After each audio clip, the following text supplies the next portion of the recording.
happened to predictability? The milkman, the paperboy, evening TV. Did I get delivered here? Somebody tell me, please. Milkman, the paperboy, evening TV. Did I get delivered here? Hi, Miss Gertrude. Hello. Are you busy? Kinda. Okay. There's something very important that I need to talk to you about. Recently, inflation has gone up. I don't have money to buy what I used to be able to buy. I am unable to pay what I used to. My house property taxes have gone up. And I can't even buy a lawnmower. So because of this, I want a salary raise. Furthermore, Yeah, I'll raise it 6%. Really? I mean, that's right. Thank you. You have yourself a good day. Okay, bye. Bye, thank you. I got a raise. What? Woo! I went in there and I said, Gertrude, I will not take no for an answer. You will give me my raise now. She gave me 6% more. Wait, how much is a raise? Yeah, Priscilla, when was the last time you got a raise? Inflation is up 50% since 10 years ago, so that isn't any help to you. Sorry. Wait, what? Inflation is a general increase in prices and fall in the purchasing value of money. Yeah, your nominal wage went up 6%, but your real wage isn't caught up to inflation. What's the difference? Well, your nominal wage is your wage not adjusted for inflation, and your real wage is adjusted for inflation. Although your nominal wage is 6% higher than it was yesterday, it won't buy you what your real wage could get you 10 years ago.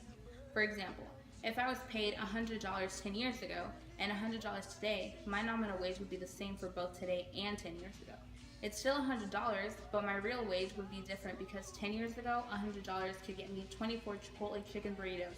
But because of inflation, 24 Chipotle chicken burritos would cost me $157 today.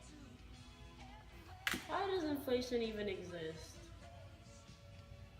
Well, although inflation can be bad because it hurts lenders, savers, people on fixed incomes like you, a little inflation is good and necessary. Let me explain to you. I'm using this flip curve. Well, this explains inflation, and here it's unemployment.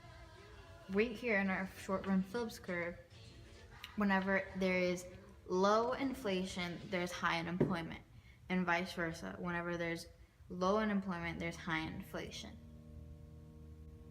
So basically, you need a little inflation to have good employment. Borrowers who take out loans with fixed interest benefit from inflation. Interest rates are the proportion of a loan that is charged as interest to the borrower. Okay, but how does it help them? You guys, why didn't you tell me this before talking to Gertrude the Grinch? You didn't ask Priscilla. It helps the borrower because although the nominal interest rate is the same, real interest rates are less to pay with inflation. Nominal interest rates refers to the interest rate taken before inflation into account, and real interest rate is the rate of interest an investor receives after allowing for inflation. For example, if I'm paying 10% fixed interest rate for my house that I bought with a loan, the nominal interest rate is the same today as it will be 2 years from now because it will be the same number value of money. But the real interest rate for my house will be less for me to pay 2 years from now because of the expected inflation rate. Expected inflation is the public's expectations for the inflation. So because the expected inflation rate 2 years from today is 5%, money would be worth less 2 years ago from today because it would buy less goods. Therefore, my real interest rate would be less to pay because it accounts for inflation. This can be explained through a loanable funds graph. Pass me a pen and napkin.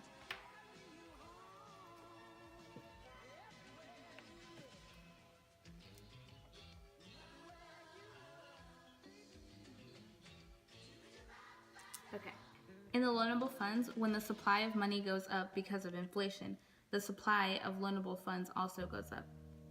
When the supply of loanable funds goes up, real interest rates go down because there's more money to loan out.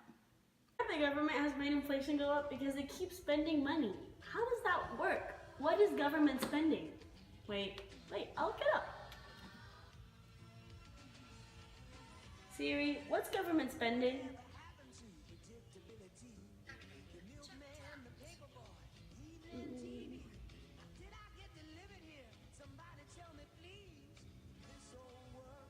Government spending or expenditure includes all government consumption, investment, and transfer payments. In national income, accounting the acquisition by governments of goods and services for current use to directly satisfy the individual or collective needs of the community. Is classed as government final consumption expenditure. Okay. Yes, government spending can increase inflation because it is part of GDP. GDP represents the total dollar value of all goods and services produced over a specific time period. GDP is not only made of government spending, but it is also made of consumption spending, net exports, which is the value of countries' total exports minus the value of total imports, and investment spending. The concept of GDP is best explained through the short-run aggregate demand and aggregate supply curve. Hey, this table piece kind of looks like a short-run aggregate supply and demand curve. See here, when the real GDP increases, the aggregate demand also increases, and that causes inflation, which pushes up the price level. Does that mean I have to go back and demand another raise? Gertrude, Yes. I want a raise. I got educated. And why is that? Because my nominal wage is still not as high as my real wage used to be because of inflation. You were trying to trick me. You're right about both of them, Priscilla.